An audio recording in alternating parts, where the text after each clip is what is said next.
I love the fact that Ernie is feeling healthy enough to have a romantic interest. And I'm glad that Annie is being friendly enough to allow Ernie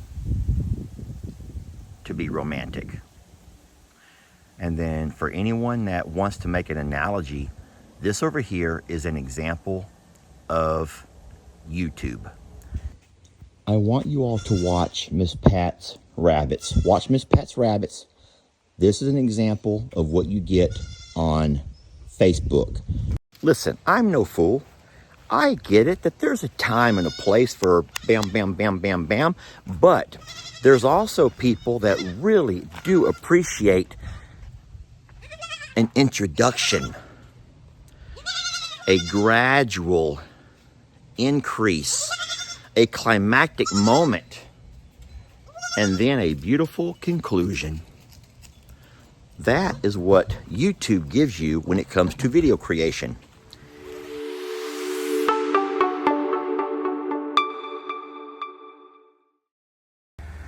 So today we have quite a lot going on. Ben has come over to help his Uncle Lester getting ready for the prom. Hey! And what we're doing is going through the shop and pretty much cleaning everything out of the shop area. Right now he has some cinder blocks, and he's going to move those. They were in the shop. He's going to put them back onto our pile of cinder blocks. Thank you for doing that, Ben. He's saving me a lot of work. Now listen, I'm working too. I'm not just sitting here watching videos, friends. I'm working.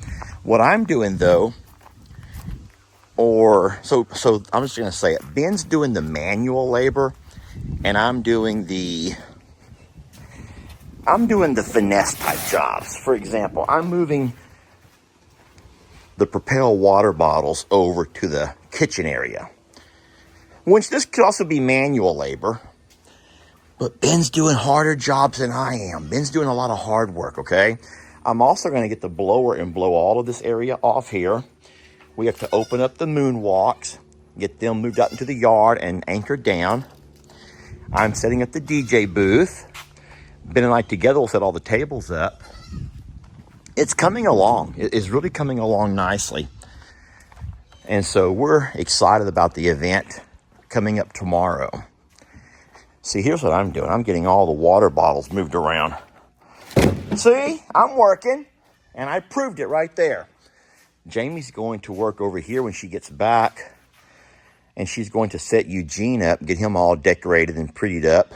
He's excited about it. You can tell from the look on his face, he's really excited about the event.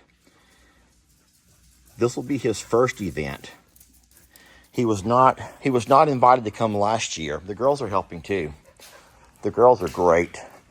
Now, what I'm going to do now is take all of that cast iron that my dad sent over and move it away from where it's at now. When my dad sent it over, all I did was set it here on the porch until I could show Jamie where she wanted it.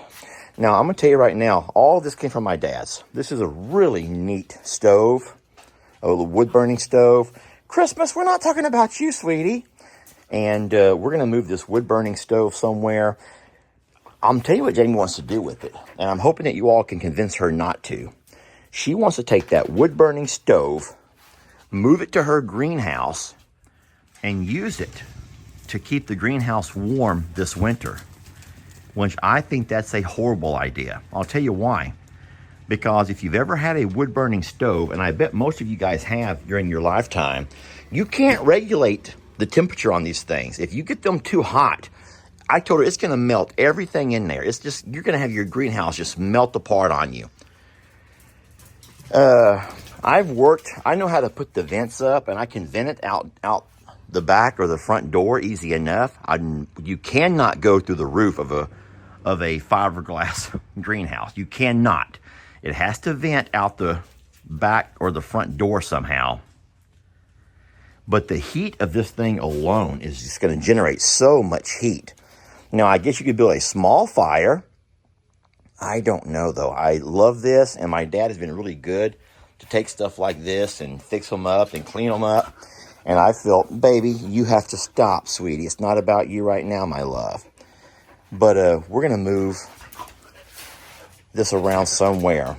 I just don't know exactly where yet. But Ben's here to help me. But y'all please do me a favor and tell Jamie, do not put this in the greenhouse. Because I really worry about what may happen. I don't think that she understands the heat that these things can create. They can get really, really hot. And I would hate for her to lose her greenhouse or have it all melt down on her for something foolish. It has a concrete floor, so we're not worried about that, but the walls itself is just fiberglass. I guess that's fiberglass, and it's just, it would melt.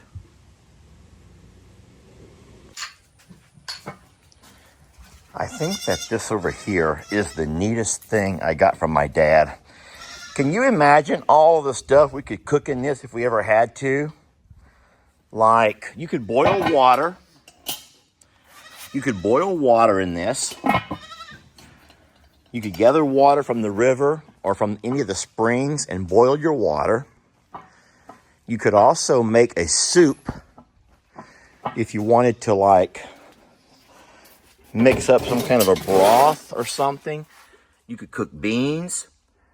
All of these things are neat, and I think they all have wonderful uses. But that right there, I think in a survival scenario would be my favorite and most important commodity. And then you could also use that wood-burning stove, set that right on top of it to keep all your things hot. Now, I didn't show you this earlier, but that wood-burning stove, there's places on top that you can remove and set this right down into it. Yes, you heard me right. So it's going to come all the way down to catch these lips. And this over here could have like water and things boiling.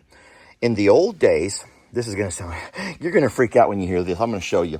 Ben, you don't even know about this. In the old days, and I mean in the old days, whenever I was a young man, my mom would all we had to heat our home was a wood-burning stove, right?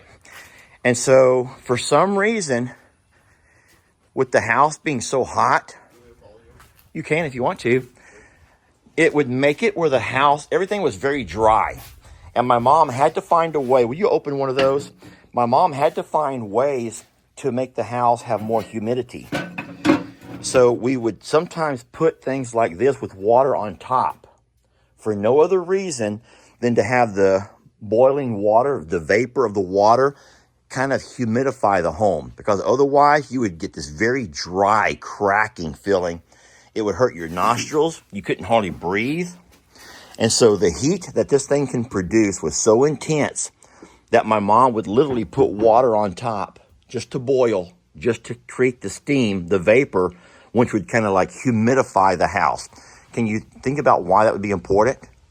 How could this over here dehumidify everything, the heat, and make everything so dry and crackly, even your throat, your nostrils, it was hard to breathe. And then she would add the humidity back from having boiling water. I don't know the science behind it. Maybe you guys do. It was winter, so the humidity was already low. Right. And I'm sure this oven probably just, I guess, boiled away anything that was already there. You guys live in a generation where y'all never had to deal with making a fire every morning to stay warm. You've always had the ability to go just turn the thermostat and have everything, the furnace kick on. We didn't have that luxury as kids, and all the way up until our first home burnt down, which was that 1990, when our home burnt down. Our home caught fire. He wasn't even born yet, and he knows this. He knows dates to everything. In 1990, our home burnt down, and we lost all of that stuff.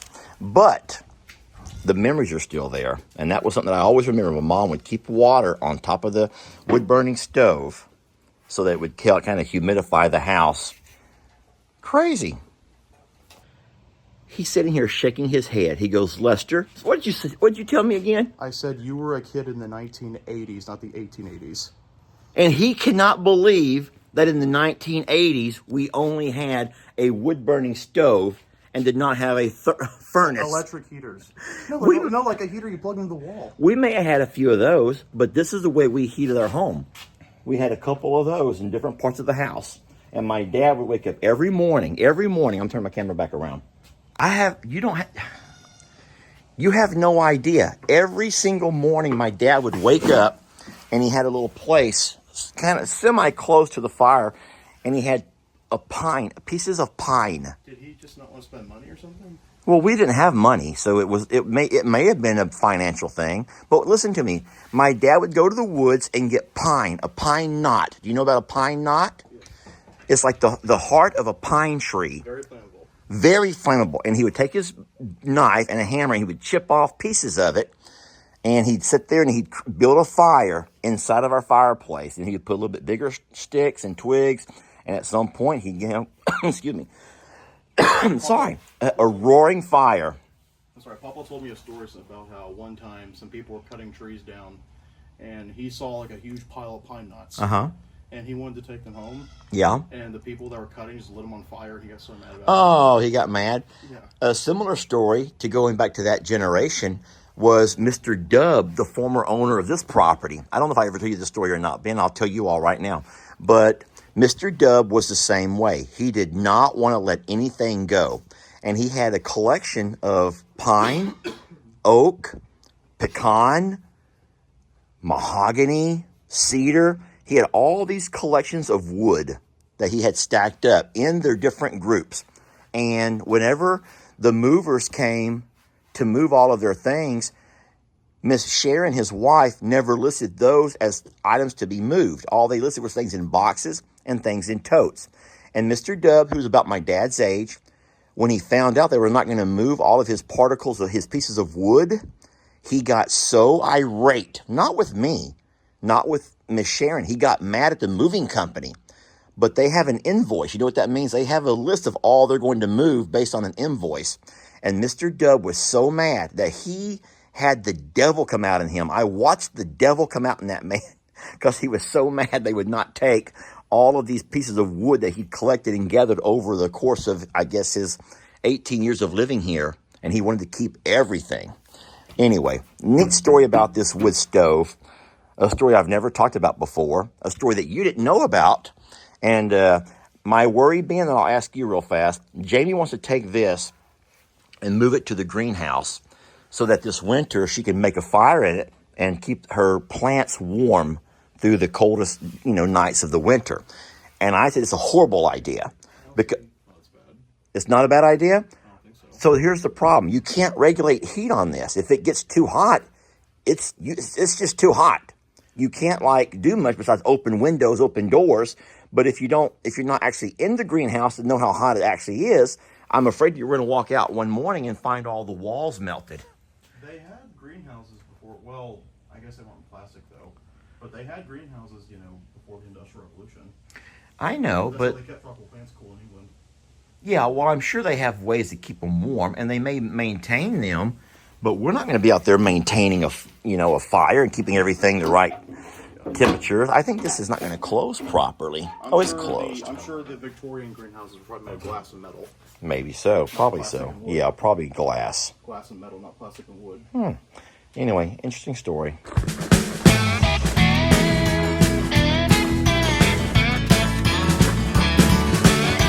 Don't let your troubles fester. Come watch Longhorn Lester. Yeah, something like that.